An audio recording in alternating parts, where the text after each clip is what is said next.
Assalamualaikum warahmatullahi wabarakatuh. Perkenalkan, nama saya Anissa Setianingsi dengan NPM 2331-2013 dari kelas IF23B. Oke, pada kesempatan kali ini saya akan membahas tentang konsep MVC atau Model View Control dalam pemrograman. Nah, ini tentang MVC. MVC adalah singkatan dari Model, View, dan Control. Ini adalah sebuah pola arsitektur yang populer dalam pengembangan perangkat lunak, terutama untuk aplikasi web.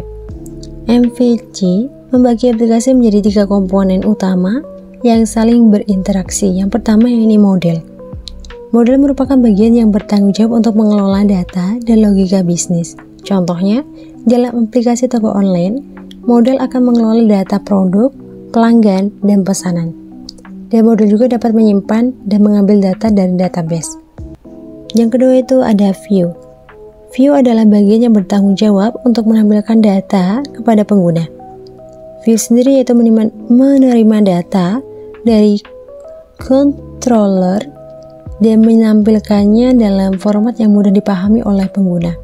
Contohnya, view dapat menampilkan daftar produk, detail produk, atau formulir pemesanan. Yang ketiga yaitu ada controller. Controller adalah bagian yang bertanggung jawab untuk menerima input dari pengguna, memprosesnya, dan mengarahkannya ke model atau view. Controller sendiri yaitu bertindak sebagai mediator antara model, view, dan pengguna. Contohnya, controller dapat menerima request untuk menampilkan daftar produk dan mengarahkannya ke model untuk mengambil data dan kemudian ke view untuk menampilkannya. Nah, berikutnya itu ada keuntungan menggunakan arsitektur MVC. Yang pertama yaitu kemudahan dalam pemeliharaan. Struktur MVC yang terpisah memungkinkan pengembangan untuk mengelola dan memperbarui kode dengan mudah.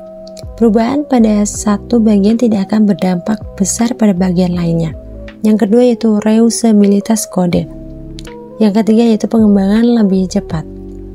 Yang keempat yakni tes menjadi lebih mudah. Dan selanjutnya ada komponen MVC. Yang pertama yaitu ada database. Database ini yaitu menyimpan semua data yang dikelola oleh aplikasi seperti data produk, pelanggan, dan pesanan. Model akan berinteraksi dengan database untuk mengambil dan menyimpan data. Yang kedua yaitu ada web server.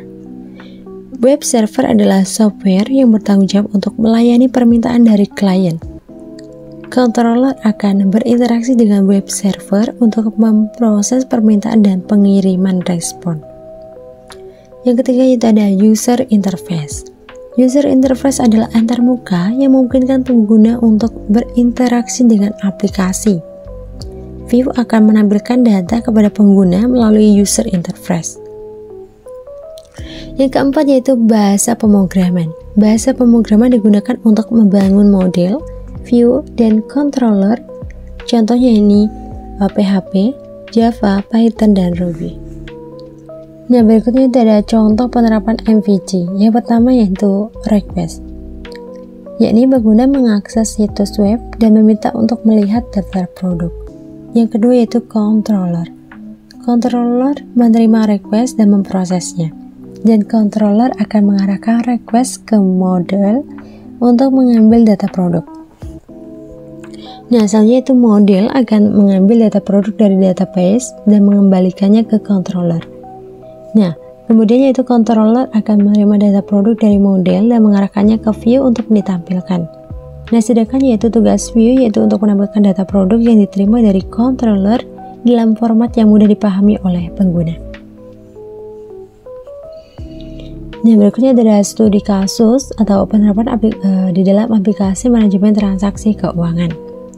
Nah, yang pertama yaitu dalam model. Model akan mengelola data transaksi keuangan termasuk data rekening, saldo, dan riwayat transaksi. Yang kedua yaitu view. View akan menampilkan data transaksi keuangan kepada pengguna seperti daftar transaksi, saldo, dan formulir untuk melakukan transaksi baru. Yang ketiga yaitu controller. Controller akan menerima input dari pengguna seperti permintaan untuk melakukan transaksi atau melihat riwayat transaksi dan mengarahkannya ke model atau ke view. Nah, itulah yang dapat saya sampaikan. Wassalamualaikum warahmatullahi wabarakatuh.